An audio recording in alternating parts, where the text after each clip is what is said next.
Hey everyone, over the next several weeks, I'm going to have some videos that are going to help you all with the final project. And I'm going to take pieces of the final project and talk a little bit more about them, give you some pointers and some suggestions for how to approach those different parts of the final project.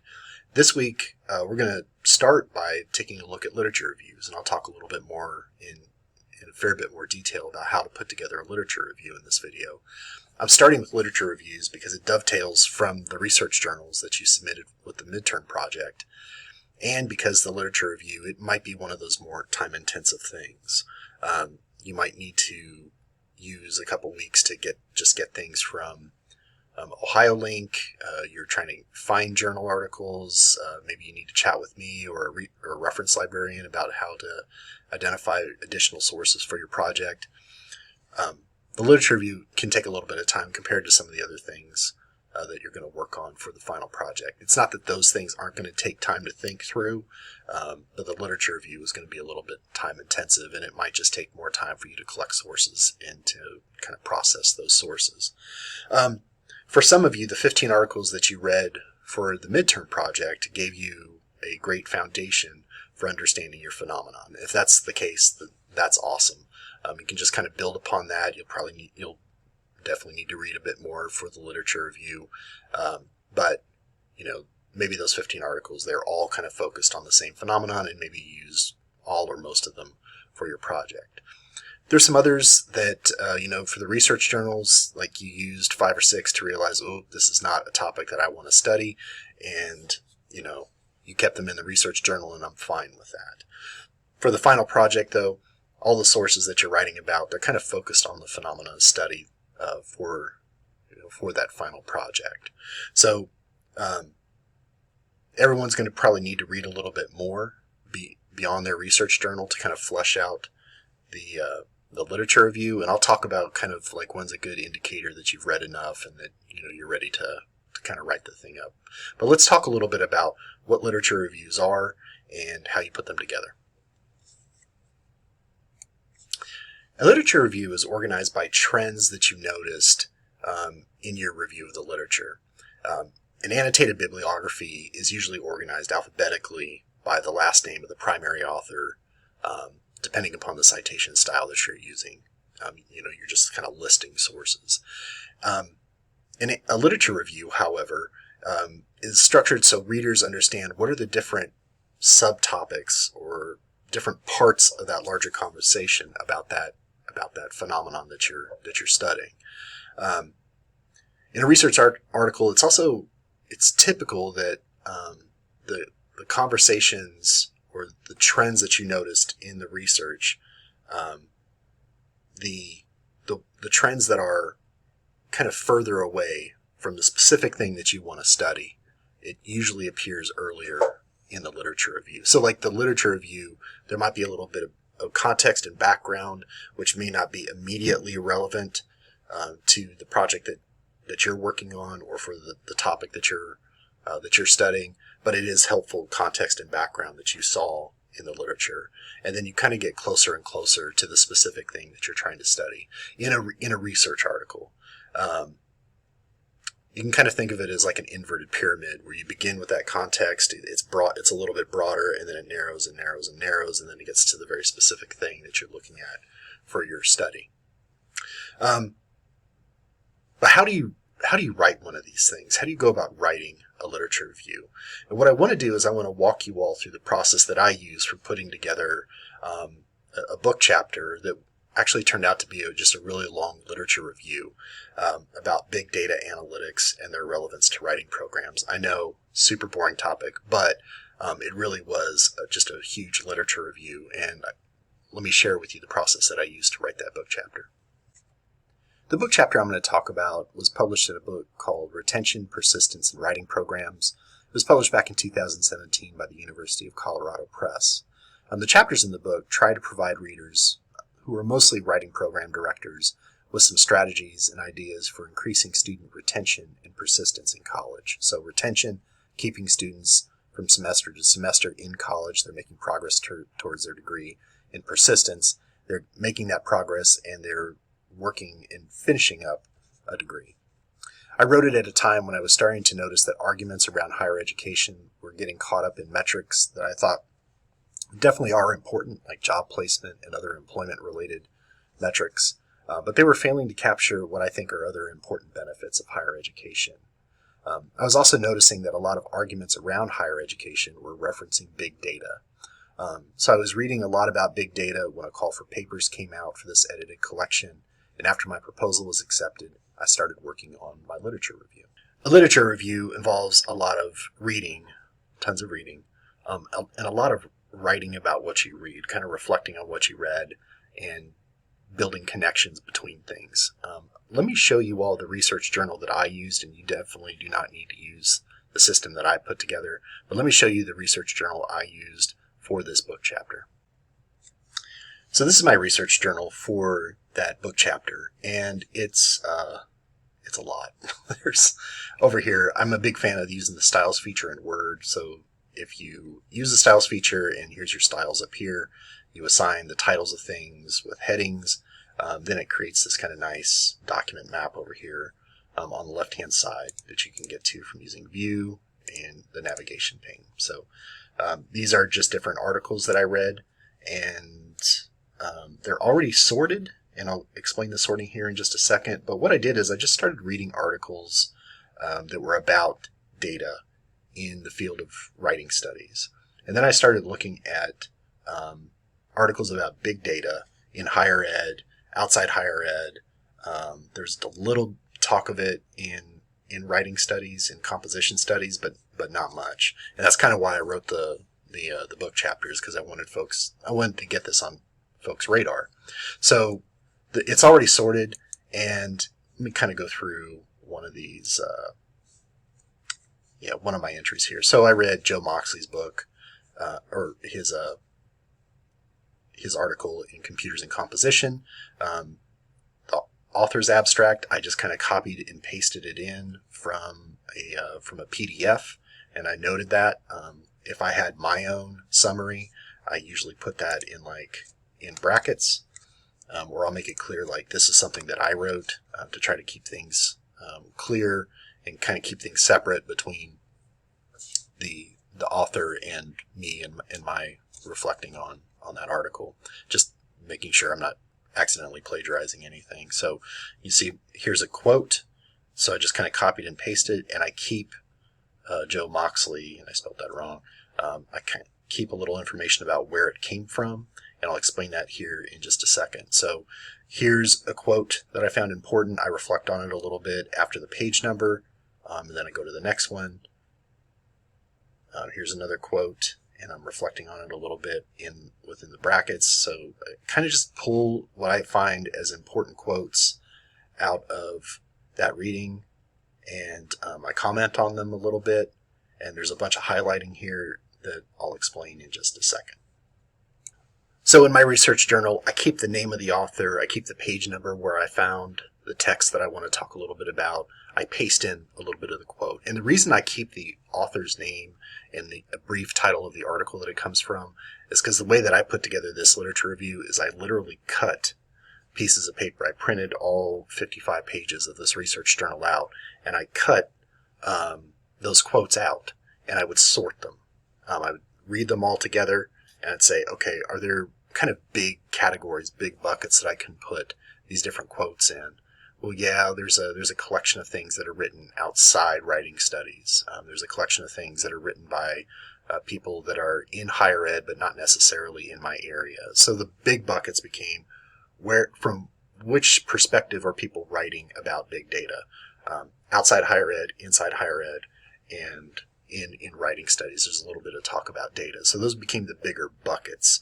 So I cut those little slips of paper and I sorted them into those big buckets. Once I have, all the stuff from in higher ed, big data conversations in higher ed, then I need to sort them again. And I would just kind of go through and manually say, okay, this is about defining big data. And I would put all the little slips of paper that are about defining big data. Let me show you another way that you could do that. Just using Word, and you don't have to be so kind of anal retentive with cutting little slips of paper, because it can get a little weird. And you have a lot of little slips of paper all the time, and our dogs love playing with them. So let me show you another option that you might be able to use in putting together a literature review. Anyhow, the sorting that you do, like these are little slips of paper about defining big data.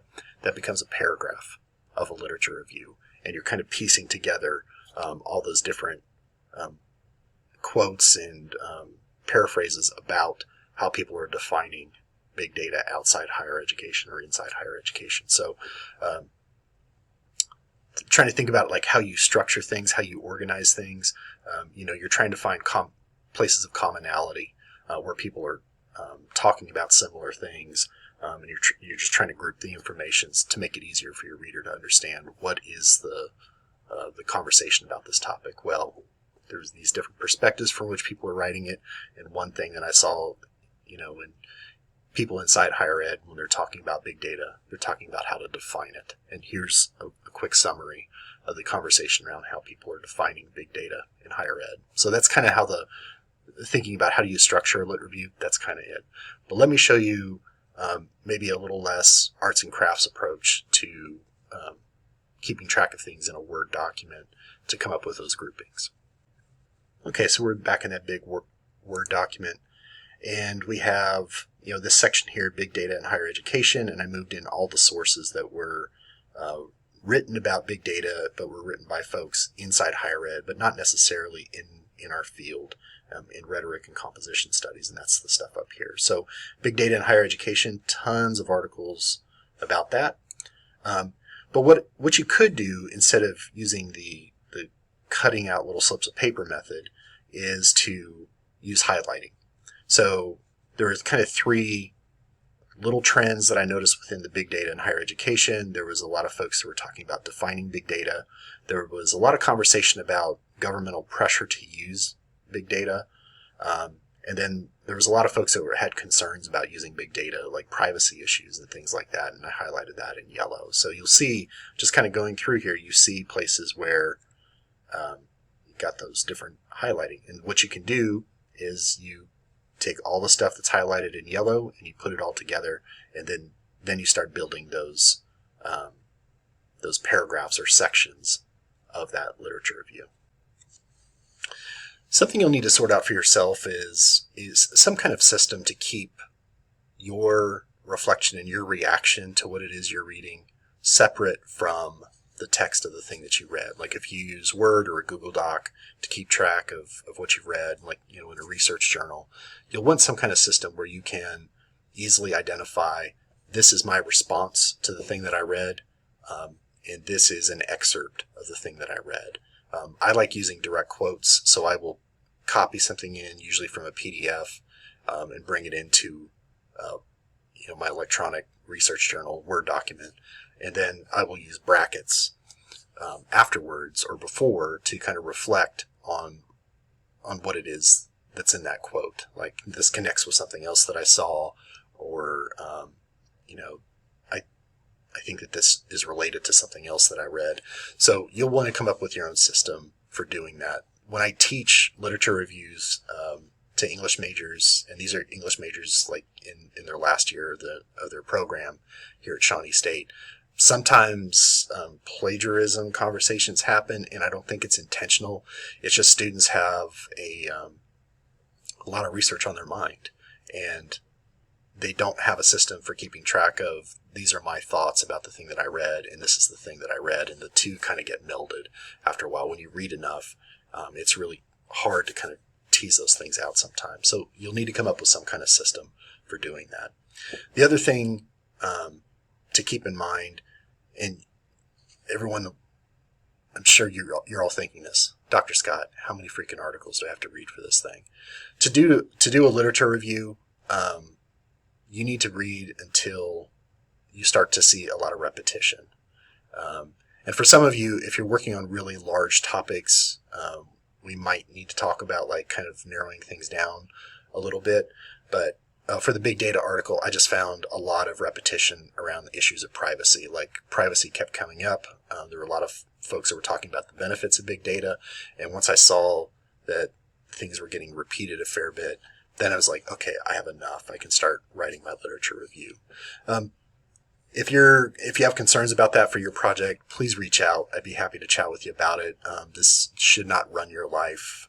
You've got a lot of other things going on, but I do want you to have a solid understanding of the literature before you embark upon, a thesis project, and you want to be able to show the faculty in the graduate program that you've thought through and you understand that scholarly conversation enough that you are ready to begin a research project, if that is the decision that you want to take as far as your capstone in our graduate program. So you read until you see a lot of repetition. It's like, okay, I think we're good here. I think I can start writing this literature review.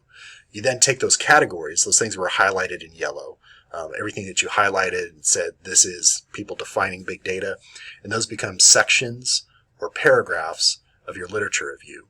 And you make the decision there based on how many things you highlighted in that. So if you have a lot of things that are highlighted in terms of people talking about the benefits of big data, you might need to break that down a little bit more. Benefits to students in terms of retention, benefits in terms of engagement with faculty, like what are the benefits that we're talking about? Are there ways to kind of group those things? So if you have just a handful of things like defining big data, there wasn't a lot there, but there was enough. That might be just a paragraph. If you're trying to chunk out like a larger thing, like talking about benefits of big data or concerns that people have about big data, how can you break that down even a little bit further? Well, maybe we can group them by privacy.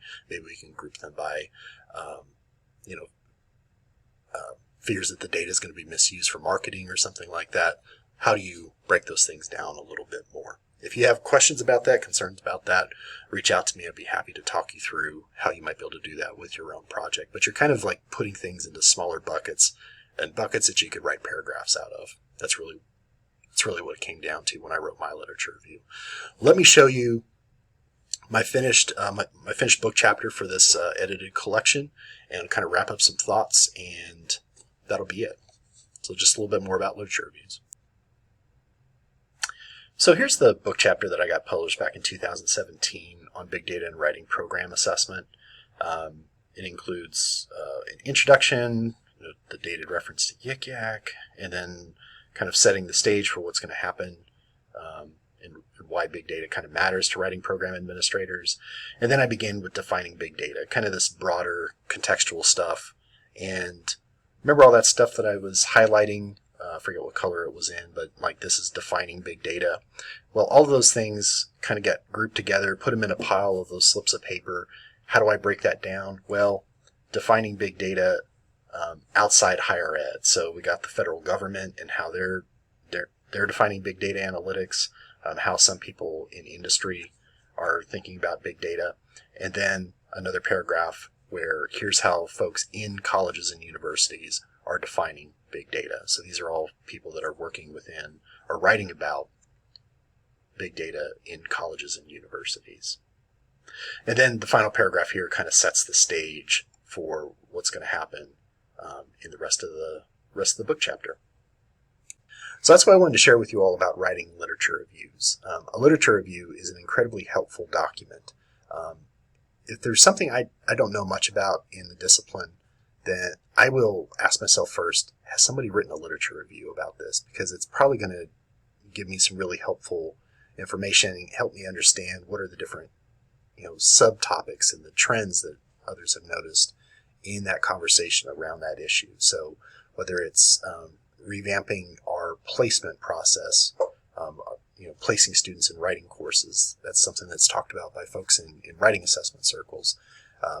There's a literature review about that. There's also a literature review about dual enrollment and other topics in the discipline. The writing across the curriculum, Clearinghouse, they store a number of those different literature reviews, and I've probably shared a few with you all if you've taken classes with me in the past. So incredibly helpful documents in our profession. They're also helpful in our program because they give us a sense that you understand the scholarly conversation around the thing that you want to study for your thesis project. So if you want to go out and do your thesis project, that literature review really does help us understand, does the student, do they understand, the conversation around that topic? Are they ready to proceed, or do they need to do more reading and do more homework in order to begin that project? So they are time intensive, and that's why I wanted to begin this series of videos about the final project with a conversation about the literature review, because they do take a bit of time. And if you're struggling finding sources, now is a great time to kind of reach out to me and say, hey, can we talk a little bit more about putting together a literature review? But I hope this video, although it's pretty long, I hope it gave you all some helpful tips for putting together a literature review and some examples that kind of make sense. That's it for now. I'm looking forward to talking to you all about other things, other pieces of the final project in the next few weeks, and talk to you all soon.